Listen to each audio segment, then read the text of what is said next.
esse terceiro vídeo. Como os judeus davam o dízimo?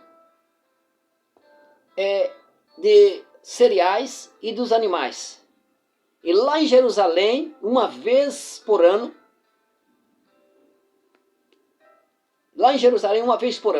e cada 3 anos eles dizimavam, também dava aos levitas, os estrangeiros, órfãos e viúva.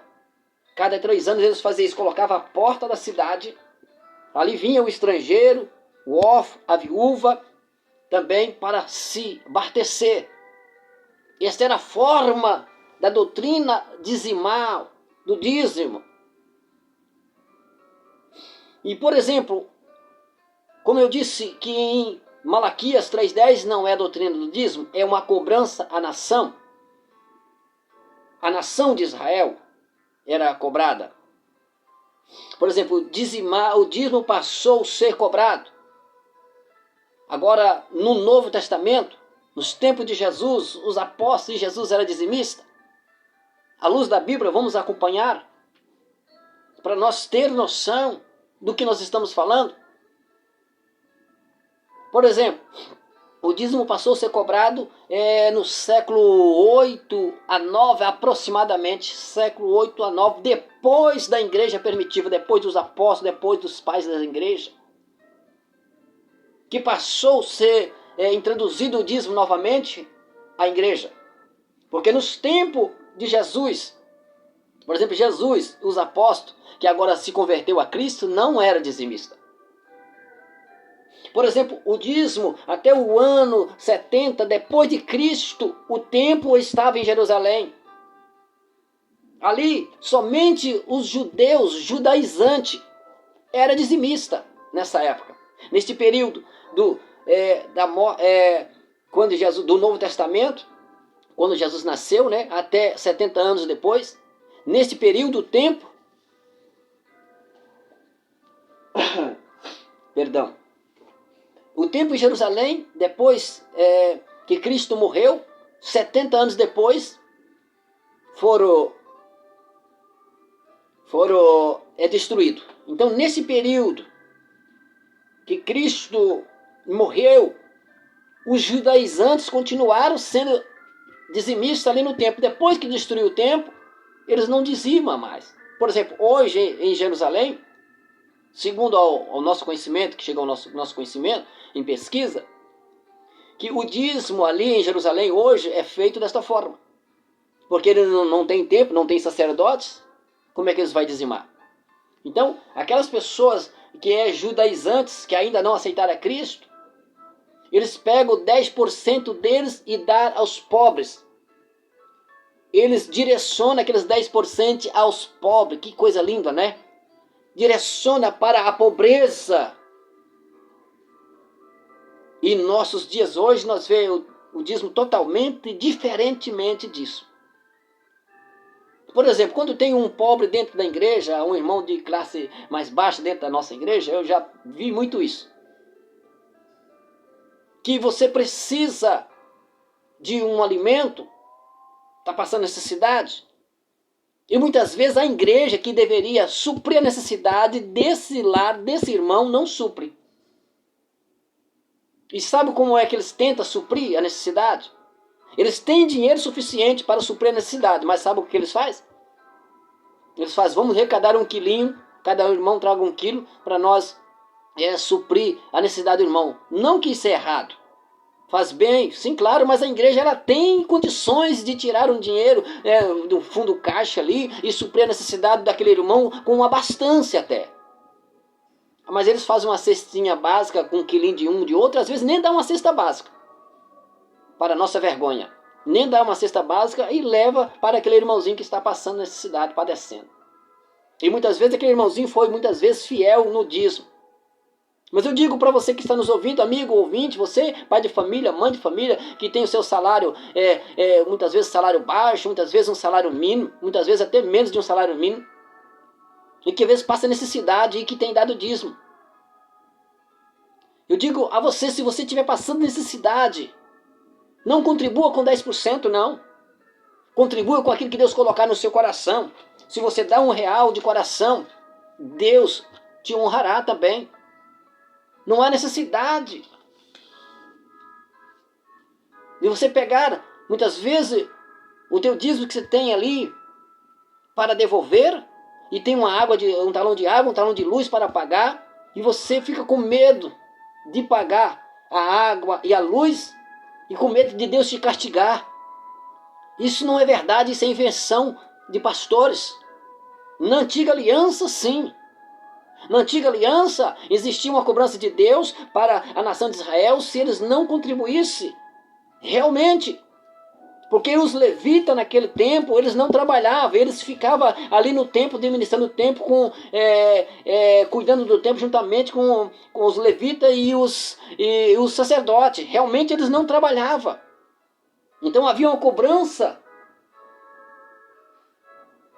da parte de Deus para com a nação de Israel, para que contribuísse.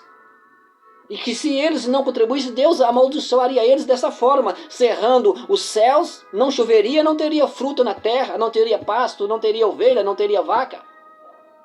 Então essa era uma maldição que Deus estava mandando para eles se eles não contribuíssem. Mas agora eu vos pergunto, nós estamos na antiga aliança ou na nova aliança? Nós não estamos mais debaixo da lei, nós estamos agora no tempo da graça. Então a lei, ela nos conduziu até Cristo.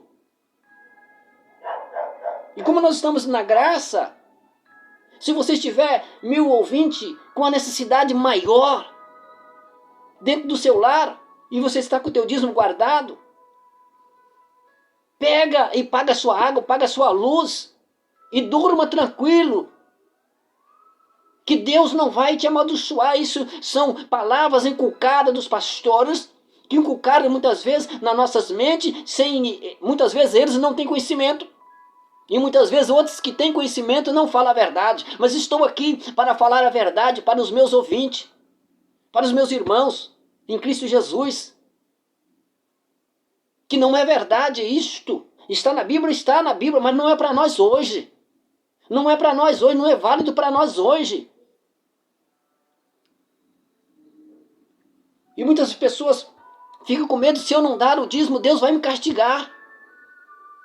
Deus vai me castigar, se eu não dar o dízimo, Deus vai fechar a porta disso para a porta daquilo. Irmãos, isso não é para nós hoje, isso não é para nosso tempo. Hoje nós estamos no tempo da graça. Se você tem fé de obedecer a Deus de coração, não está fazendo nada de errado, não está pecando, não está adulterando, não está fornicando, está em situação difícil, encontrando dificuldade para dizimar 10%. Dá uma oferta. Aquilo que Deus colocar no teu coração, uma pequena oferta que você puder contribuir com alegria. Mas não precisa você tirar muitas vezes da tua mesa, dos teus compromissos, para muitas vezes devolver em uma denominação, e você não sabe para onde está indo aquele dinheiro. Eu venho te orientar, meus ouvintes, amigos, preste atenção o que eu estou dizendo. Nós estamos na graça, e na graça nós não estamos na lei. Por exemplo, se nós estivéssemos na lei, por exemplo, o dízimo estava na lei de Moisés. E segundo a lei, João, neste capítulo 8, do Evangelho de João, de Jesus Cristo, segundo escreveu João, capítulo 8, que fala sobre aquela mulher adulta. Segundo a lei, todo aquele que fosse apanhado em adultério teria que morrer. E morrer apedrejado. Aí trouxeram para Jesus. Jesus, vendo ali, aquele povo ali, ele escreve no chão, abaixa e começa a escrever no chão. E todos está apontando para Jesus e disse: mestre, essa foi apanhada em adultério, segundo a lei de Moisés, tem que apedrejar. E todos estavam com a pedra na mão para matar, para apedrejar. Jesus escreve no chão segundo, pode ser que ele escreveu aquele que não tem a primeira pedra, aquele que não tem pecado atira a primeira pedra. Pode ser que ele escreveu isso. E a Bíblia diz que agora Jesus levantou e disse para eles: aquele que não tem pecado atira a primeira pedra. Diz a Bíblia que saiu desde o mais velho até o mais novo, e ficando à parte, a sós, somente Jesus e aquela mulher. Jesus como Filho de Deus. como o próprio Deus, sabedor que aquela mulher foi escolhida para a salvação,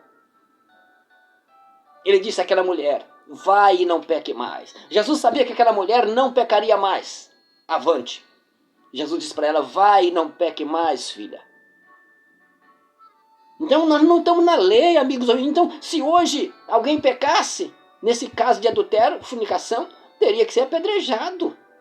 Pois estamos debaixo da lei? Não, nós não estamos debaixo da lei, irmãos, estamos na graça, temos que entender isso.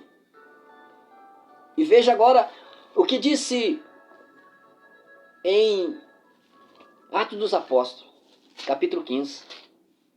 Atos dos Apóstolos, capítulo 15, quando tiver ali uma dissensão entre aqueles convertidos do judaísmo, convertido ao cristianismo, enquanto o gentil estava se convertendo também. Veja que diz em Atos dos Apóstolos, capítulo de número 15, que nos diz assim, em verso 5, alguns, porém, da seita dos fariseus que tinha crido, se levantando dizendo que era mister, concidá-los e mandaram-lhe que guardasse a lei de Moisés. Veja, que alguns da seita dos fariseus, do judaísmo, haviam se convertido ao cristianismo. Mas eles queriam ingerir os preceitos da lei de Moisés ainda. Eles queriam que fizesse a circuncisão do homem, macho, e queria que eles guardassem a lei de Moisés. O que Paulo e Barnabé, eles descem a Jerusalém para tratar esses assuntos.